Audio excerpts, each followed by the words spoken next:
Good morning students. এখন অবধি তোমাদের যতটা হয়েছে সেটা হচ্ছে পাওয়ার ফ্যাক্টর, লো পাওয়ার ফ্যাক্টরের কারণ কি, পাওয়ার ফ্যাক্টরের তিনটি ফর্মুলা, পাওয়ার ফ্যাক্টরের পাওয়ার ট্রায়াঙ্গেল সম্পর্কে, active power, reactive power, apparent power, এতগুলো তোমাদের অলরেডি ডিসকাস করেছি। আগের ক্লাসে তোমাদের disadvantage of low power factor, low power ফ্যাক্টরের ডিসঅ্যাডভান্টেজ কি এর একটা পয়েন্ট ডিসকাস করেছিলাম, যেটা সিঙ্গেল ফেজ সাপ্লাই আর 3 ফেজ সাপ্লাই দুটো ফর্মুলা দিয়ে নেক্সট ওখান থেকে আইএলটা বার করে তারপরে সিঙ্গেল ফেজ আর 3 ফেজের যেটা আইএল ছিল মানে লোড কারেন্ট, এই দুটোকে ট্যালি করেছিলাম।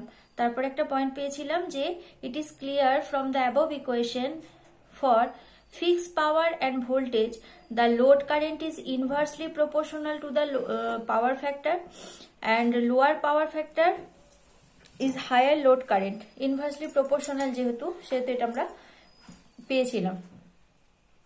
তো এতটা তোমাদের হয়েছিল। এরপর আজকে যে পয়েন্টটা আমি পড়বো সেটা হচ্ছে ডিসঅ্যাডভান্টেজ অফ লো পাওয়ার ফ্যাক্টরের আরেকটা কি ড্রব্যাক রয়েছে, সেটা large KVA rating.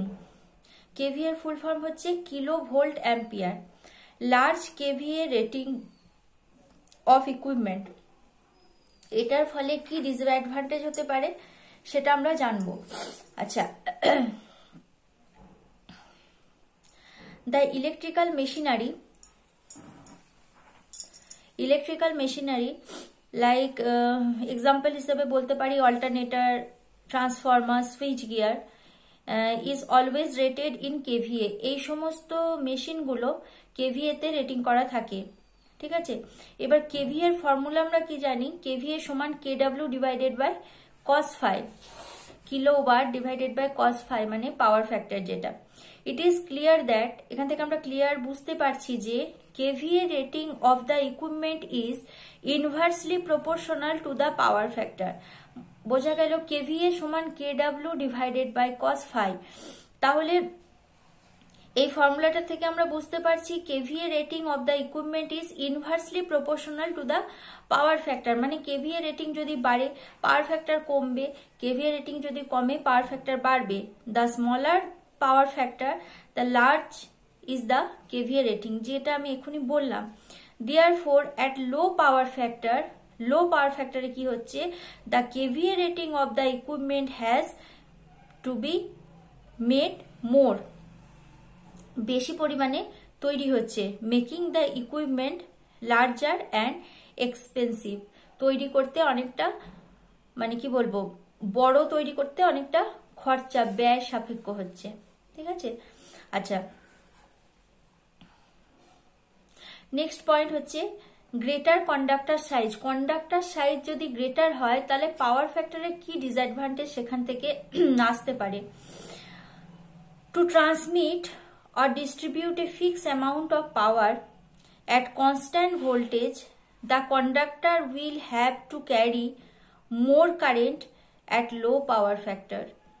To transmit or distribute a fixed amount of power, একটা ফিক্স অ্যামাউন্টের পাওয়ারকে ট্রান্সমিশন বা ডিস্ট্রিবিউশনের দ্বারা আমরা যখন পাঠাচ্ছি at constant voltage, the conductor will have to carry more current। Conductor অনেক বেশি কারেন্ট ফ্লো করছে at low power factor। The necessities, এটা তোমাদের একটা নিউমেরিক্যাল দিয়ে বোঝানো আছে, সেটা আমি পরের ক্লাসে বোঝাবো, আজকে জাস্ট পয়েন্টগুলো ডিসকাস করে দিচ্ছি।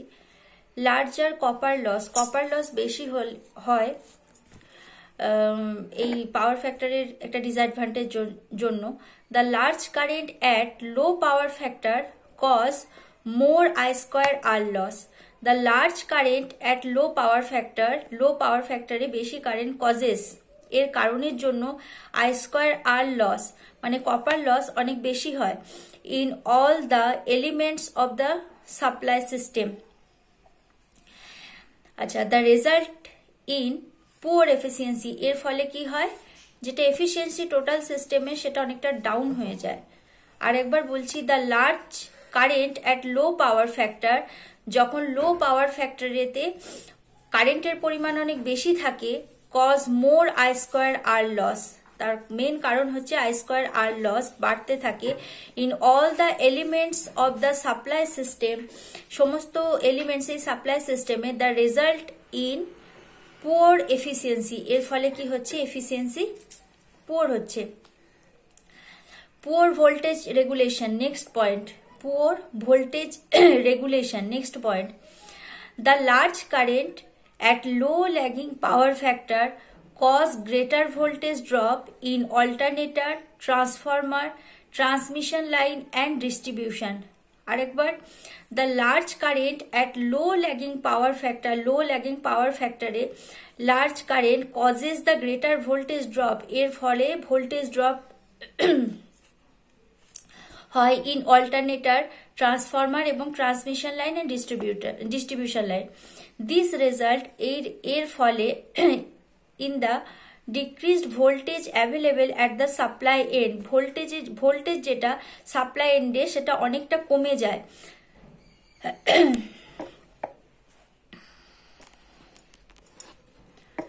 In order to keep the receiving end voltage within the tolerable limit, extra equipment, voltage regulator are required. আমরা যদি রিসিভিং এন্ডে ভোল্টেজটাকে ঠিকঠাক পেতে চাই তার জন্য আমাদের একটা এক্সট্রা ইকুইপমেন্ট লাগাতে হয়, সেটা হচ্ছে ভোল্টেজ রেগুলেটর। আমরা যে কোনো সিস্টেমে সেটা নর্মালভাবে চলছে সেটাকে স্টেবল ডাউন করার জন্য যখন কোনো এক্সট্রা ইকুইপমেন্ট লাগাচ্ছি তখন সেটা এমনিতেই ব্যয়বহুল হচ্ছে। তো সেই জন্য এই পুয়ার ভোল্টেজ রেগুলেশনটা এই যে পাওয়ার ফ্যাক্টর, লো পাওয়ার ফ্যাক্টরের একটা disadvantage.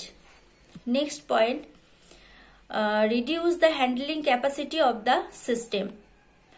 The lagging power factor reduce the handling capacity of the all elements of the system. The lagging power factor reduce the handling capacity of all the elements of the system. Lagging power factor কি করছে, the total সিস্টেমের যেটা capacity, handling capacity, সেটাকে এলিমেন্টসের সেটাকে অনেকটা down করে দিচ্ছে। It is because the reactive component, এটা কি কারণে হচ্ছে, the reactive component of current prevents the full utilization of installed capacity. আচ্ছা, এটার মেন কারণ হচ্ছে রিঅ্যাক্টিভ কম্পোনেন্ট। আমরা পড়েছিলাম reactive component is useless component.